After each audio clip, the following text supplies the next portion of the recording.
I slowly stirred the cup of tea in front of me, watching the tiny ripples spread across the surface. Its aroma was strange, light, yet unfamiliar, and as I leaned in to take a sniff, a shiver ran down my spine. I couldn't explain why, but my instinct screamed at me not to drink it. "You're not going to try it?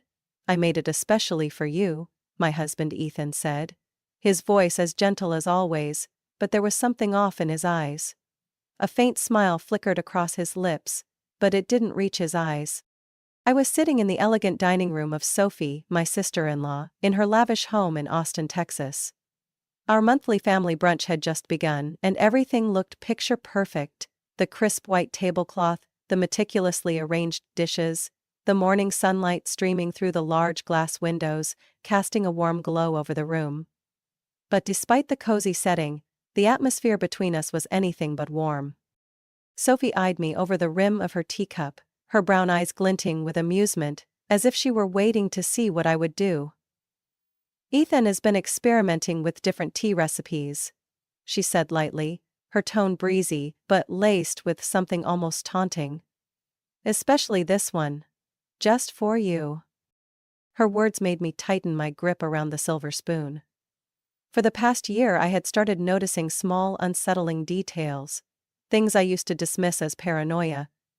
The times I suddenly felt dizzy after eating at Sophie's house, the unexplained bouts of stomach pain, and most recently my trip to the hospital after drinking tea at this very table. Back then, the doctors had found nothing unusual in my system, and Sophie, she had merely shrugged. Maybe Olivia just ate something that didn't agree with her. Was it really just a coincidence, or was something more sinister at play? I picked up the teacup, carefully examining the amber liquid inside, willing my hands not to tremble. Ethan and Sophie were both watching me. I could feel their eyes tracking my every movement. "Of course," I said with a smile, though my mind was racing. What should I do? Refusing might raise suspicion, but drinking it could be far too dangerous. Sophie arched an eyebrow as I hesitated. I had known her long enough to recognize the brief flicker of disappointment in her expression. "It has an interesting aroma," I remarked, keeping my tone casual. "What kind of tea leaves did you use, Ethan?" Ethan blinked as if caught off guard by my question. A special herbal blend?" he said, his voice slightly uncertain. "It's supposed to be relaxing." Sophie let out a small, amused hum. "I'm sure Olivia will love it." I pressed my lips against the rim of the cup, but didn't drink, only allowing the warm steam to fill my senses. There it was. A faint but unmistakable metallic scent.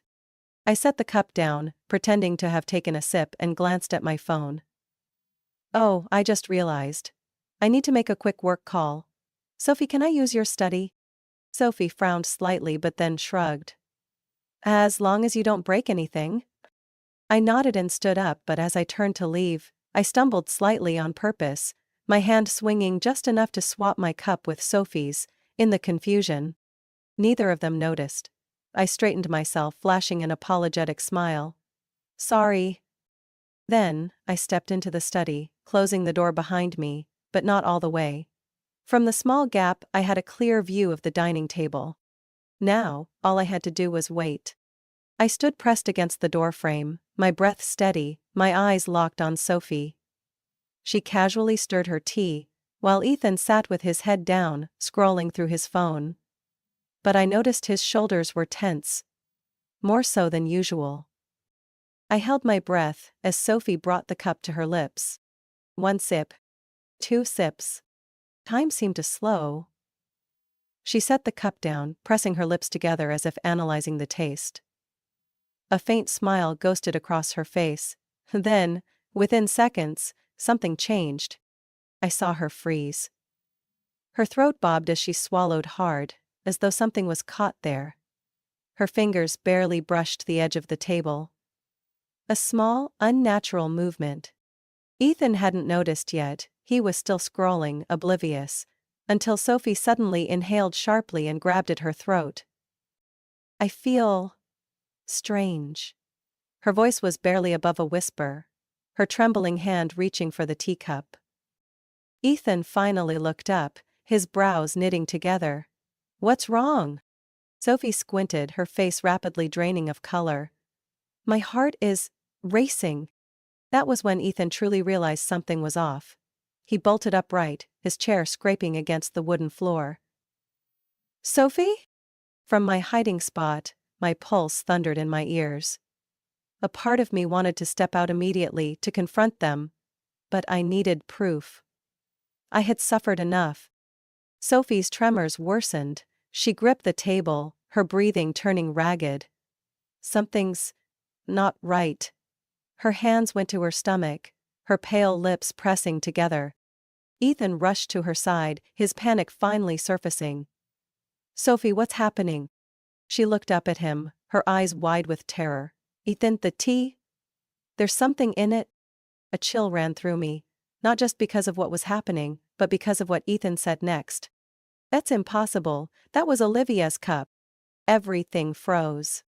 I felt my entire body go rigid for a moment, before rage surged through me. They had really done it. They had really tried to poison me. Sophie's legs buckled, and she collapsed to the floor, coughing violently. Ethan, still in shock, frantically searched the table. When he saw Sophie's cup was not where it was supposed to be, his face turned ghostly white. The door to the study creaked as I pushed it open, stepping out slowly but deliberately. My phone was already recording. "What do you mean that was Olivia's cup, Ethan?" I asked, my voice eerily calm. Ethan jerked back, his eyes widening in horror. "Olivia, it's not what you think." Sophie convulsed, gasping for air. She tried to speak, but her voice was weak. Finally she managed to choke out, "You switched it." I clenched my phone tighter, my face void of emotion. "Yes, I did." Ethan shook his head, as if he had just lost everything. "Olivia, please. You have to believe me. I didn't know about this."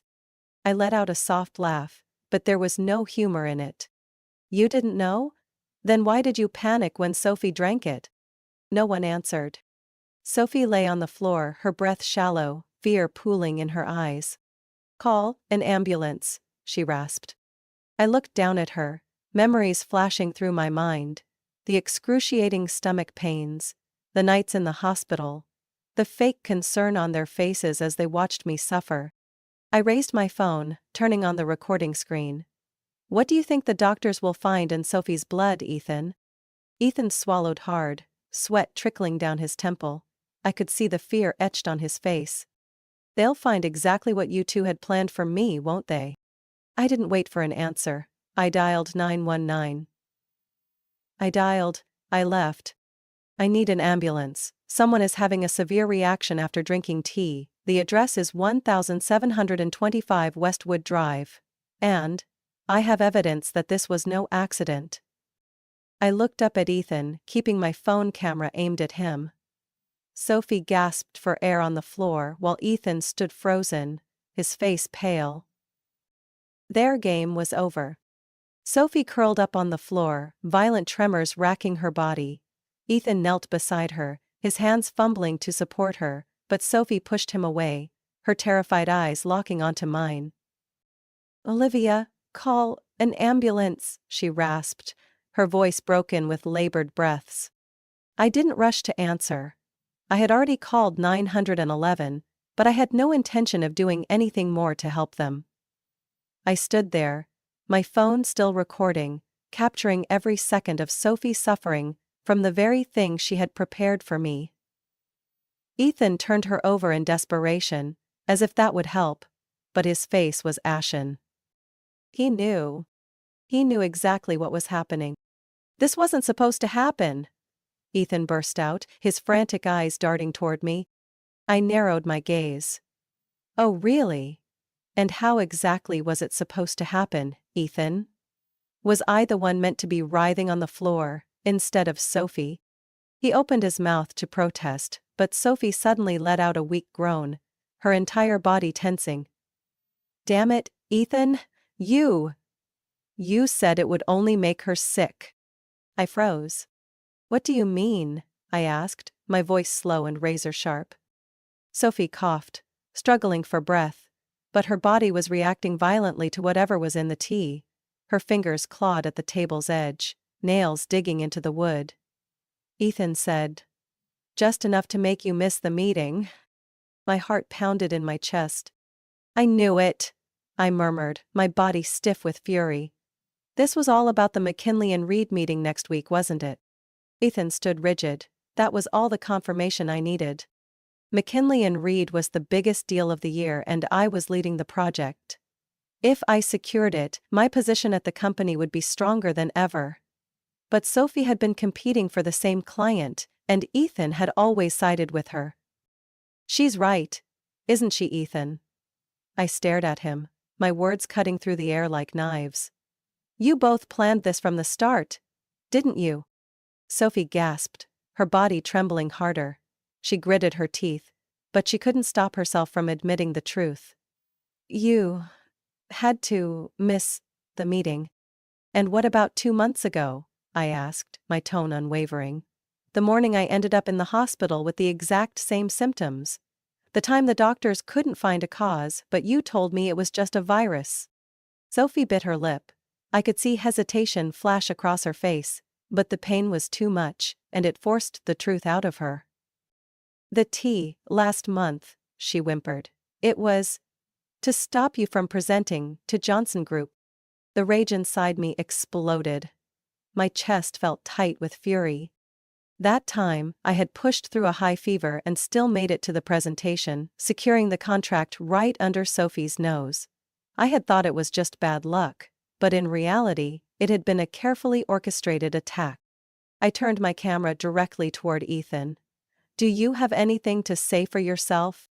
Ethan's mouth opened but then snapped shut. He had no more lies left. I took a deep breath. I had all the proof I needed. I hit send, forwarding the video to my lawyer, then backing it up to a secure email account I had set up for situations like this. They weren't going to get away with this. The sound of ambulance sirens filled the air outside, pulling me back to the present. I looked down at Sophie, still writhing in pain on the floor. "You know," I said, my voice laced with disgust.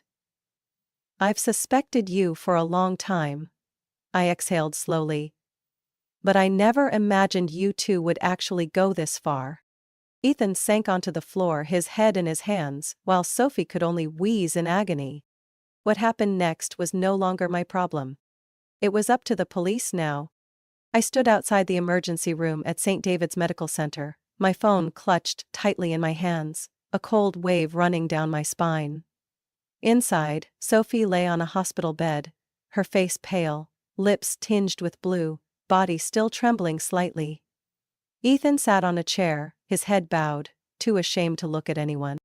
They were scared. A doctor emerged from the room, her white coat embroidered with the name Dr. Lauren Mitchell. She looked to be in her 50s, sharp-eyed and serious. "Who is the next of kin for Sophie Walker?" she asked. Ethan shot to his feet. "Me! I'm her brother." Dr. Mitchell stared at him, suspicion evident in her gaze. "We've run blood tests. There is a neurotoxic substance in her system. One that an average person wouldn't normally come into contact with unless it was deliberately administered." I watched as Ethan's panic deepened. He swallowed hard, attempting to steady himself. "Could it have been contaminated food?" Dr. Mitchell raised an eyebrow. "No. This compound isn't found in food. It has a specific chemical structure, commonly used in medical research. It's not something just anyone has access to." I stepped forward, my voice calm but cutting. "So the real question is, why was it in Sophie's system at all? Isn't that right, doctor?" Ethan clenched his fists. I could see the sweat dripping from his temple. As Dr. Mitchell continued, ignoring the tension in the air. "We're cross-checking her blood samples against Olivia Bennett's medical records." She turned to me. "You've been hospitalized with similar symptoms multiple times in the past 6 months, correct?" I nodded. 3 times. And each time, I had eaten food prepared by either Sophie or Ethan. Dr. Mitchell nodded, her expression grave. If we find a match, law enforcement will have grounds to launch a full criminal investigation immediately. I glanced at Ethan. His face had gone completely white. A voice suddenly rang out from the end of the hall. "Excuse me. I'm Detective Daniel Carter with the Austin Police Department." I turned to see a middle-aged man in a suit striding toward us, flanked by two uniformed officers. He held a file in his hand, his gaze sweeping over me before landing on Ethan. "We received a report from the hospital regarding a suspected poisoning and credible evidence of premeditated harm," Detective Carter said, his voice firm. "Ethan Walker, can you explain what happened?" Ethan shook his head rapidly, his voice stammering. I, I, I don't know anything. We were just having a family brunch. I don't know why Sophie got sick." I folded my arms, a wave of satisfaction washing over me as I watched the fear creep across his face. "Really?" I said. "Then what about these messages between you and Sophie, Ethan?" "Sophie, say something!" Ethan shouted, looking toward the hospital room. But Sophie lay still, her face pale, unable to utter a word. Dr. Mitchell stepped beside me, whispering, "They've destroyed themselves." I nodded. "And I'll make sure they can never hurt anyone again." Outside the hospital window, the bright Austin sun bathed the bustling streets. But I no longer saw the world the same way. My life had changed. The trial of Ethan Walker and Sophie Walker took place on a crisp autumn morning at the Travis County Courthouse, right in the heart of Austin. I sat in the front row, my hands clenched tightly as I watched them enter the courtroom in orange prison jumpsuits, their wrists shackled. Gone were their usual poise and confidence. Now, they looked exhausted and defeated. Judge Robert Callahan sat high on the bench, his expression firm. Beside him was the jury, the people who would determine Ethan and Sophie's fate, based on the undeniable evidence I had gathered. The prosecutor stood up, his voice resolute.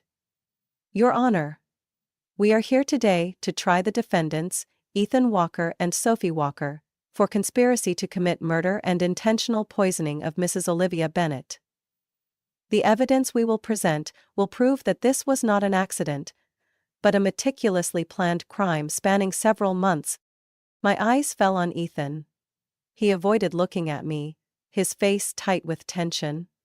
Sophie, on the other hand, held her head high, but fear flickered behind her eyes. The prosecutor continued. "Our first piece of evidence: the text messages exchanged between the defendants, in which they discuss harming Mrs. Bennett, to ensure she misses a crucial meeting with McKinley and Reed." The courtroom screen lit up, displaying the messages I had sent to my attorney weeks ago. "You have to make sure she doesn't make it to the McKinley and Reed meeting. If she keeps succeeding, the company won't need you anymore. Just make her sick, leave no trace. It worked last time." The courtroom fell into stunned silence. I glanced at the jury. Some members frowned in disgust, while others shook their heads in disbelief. They had seen enough. Next, the prosecutor played the secret recording I had taken during brunch that day. Sophie's shaky voice echoed through the speakers. Weak but unmistakable. You said it would just make her sick," Ethan said. "Just enough to make you miss the meeting. The tea last month was so you wouldn't make the Johnson Group presentation." I turned to Ethan. His face was ashen. He knew everything was crumbling. But what made the case completely indisputable was the evidence from Dr. Mitchell, who testified that the neurotoxic substances found in Sophie's blood matched those that had been in my system over the past few months. She stepped up to the witness stand, her expression stern. "These substances do not appear accidentally," she stated firmly. "We also discovered vials of these chemicals in Ethan Walker's office, containing toxic compounds used exclusively in medical research." The prosecutor held up a file. Computer records from the defendant's office also revealed detailed logs tracking Mrs. Bennett's symptoms after each poisoning attempt, adjusting the doses to weaken her without leaving obvious traces. The jury was horrified. A few whispered to each other, their faces twisted in disgust. Judge Callahan turned toward the defendants, his tone severe. Do the accused have anything to say in their defense? I looked at Ethan. For the first time since the trial began, he met my eyes. But in them, I saw nothing but despair. Olivia, please, he whispered, too low for anyone else to hear. I didn't respond. There was nothing left to say. The jury left to deliberate, but they only took a little over an hour to return with their verdict. When they re-entered the courtroom, the jury foreperson stood and read the decision in a clear voice. We find the defendants, Ethan Walker and Sophie Walker, guilty on all counts. A wave of murmurs spread through the courtroom. Ethan collapsed into his chair while Sophie burst into tears, the first time she had shown real emotion throughout the trial. Judge Callahan slammed his gavel. For the premeditated crimes of first-degree attempted murder and intentional poisoning, the court sentences each defendant to 20 years in prison, with no possibility of early parole. For the first time in months, I felt my body relax. As they were led out of the courtroom, I watched them one last time. Ethan, the man I had once loved, was now a desperate, broken traitor. Sophie, the woman who had always acted so superior, was now humiliated and ruined. They had destroyed themselves. And I was free. 1 year later, I stood on stage at the Austin Business Leadership Conference, bright lights illuminating the hundreds of faces in the audience. I took a deep breath, feeling the weight of my freedom. A freedom I had fought for. A year ago, I learned an important lesson, I began, scanning the room. Not all threats to your success come from competitors. Sometimes, the most dangerous people are the ones closest to you. Silence filled the hall. I noticed a few people nodding, perhaps recognizing the pain of betrayal from those they trusted most. But the most important thing, I continued, my voice stronger, is not who tried to bring you down, but how you rise after the betrayal. Applause erupted, but I only smiled softly, continuing my speech. After the trial, my life had transformed completely. Ethan and Sophie lost everything. They were sentenced to 20 years with no chance of parole. Sophie's company collapsed immediately after the trial, as clients cut ties with a convicted criminal. Ethan fared no better. His reputation was completely destroyed, leaving him unemployable and forgotten. As for me, I didn't just survive, I thrived. With the toxic weight of their manipulation lifted, I focused on what I did best. Not only did I secure the McKinley & Reed deal, but I expanded my firm, attracting even bigger clients. I also began mentoring young professionals, especially women navigating the challenges of a competitive corporate world. I shared my story, not for sympathy, but as a warning. No one teaches you how to spot the danger within your own circle. After my speech, I stepped off the stage, shaking hands with business leaders and investors. A young woman approached me, her eyes shining with determination. Olivia, she said, her voice slightly nervous. I just wanted to say, your story really inspired me. I'm trying to start my own business, but I always feel like the people around me are holding me back. I looked at her, remembering who I was just 1 year ago, held back, manipulated, but ultimately, I broke free. I placed a hand on her shoulder, smiling. Trust yourself, and never ignore your instincts. She nodded, her expression lighting up with newfound confidence. That evening, I returned to my new apartment, a space that was warm, peaceful, and untouched by the ghosts of the past. I poured myself a glass of wine, gazing out the window at the vibrant Austin skyline. My phone buzzed. A message from my lawyer. Ethan and Sophie have started serving their sentences at the federal prison. They have no way out. I read the message, but I didn't feel triumphant or joyful. I just felt relieved. They had destroyed themselves through greed and jealousy. As for me, I will keep moving forward, stronger than ever. I set my phone down, took a sip of wine, and savored the peace I fought so hard to achieve. I had won. Olivia's story is not just about personal betrayal, it's a profound lesson about vigilance, perseverance, and the power of truth. In real life, sometimes the greatest enemies are not external competitors, but those closest to us, the ones we trust who are willing to harm us out of jealousy and ambition. However, justice always prevails, and true success isn't about revenge, it's about rising stronger, freer, and no longer under anyone's control. The most important lesson? Always trust your instincts. What do you think of Olivia's story? Have you ever experienced betrayal from those closest to you? Share your thoughts in the comments. And don't forget to follow the channel for more stories about family, betrayal, and the journey to finding yourself.